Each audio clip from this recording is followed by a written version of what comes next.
Mirad, ahí delante de mí hay unos barinos que son típicos para venir a comer y pedir unas tapinas, unas raciones, menú del día, y tenéis platos de pescados riquísimos, comida tradicional asturiana, bueno, al estilo de la abuela. Vais a flipar de lo bien que se come. Y eso sí, acompañadlo con unas sidras. Además, si seguimos caminando por aquí, mirad qué vistas tenemos. Esto es el puerto de Candás.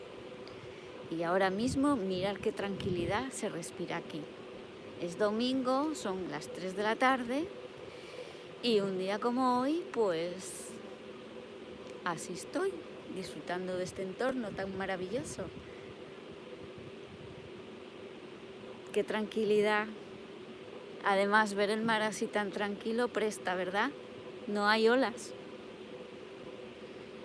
Está nublado, eso sí, ahí delante de mí, pues vemos las nubes, que está así las montañas nubladas, pero aquí se disfruta un montón. Aquí venir a comer y dar un paseín por este pueblo está genial, es un plan perfecto para fin de semana o un día que vengáis, pues lo vais a pasar genial. Además, hay un paseo ahí muy guapo. Ahí delante de mí está la playa y luego tenéis una senda muy bonita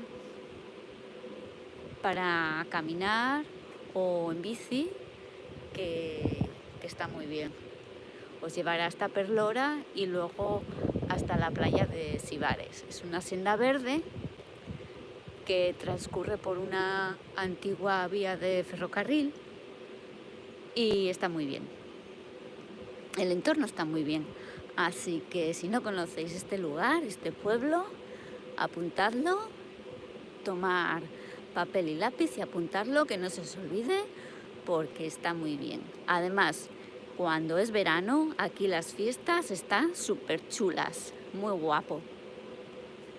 Pues esto es Candás y os lo quería enseñar. Bye bye.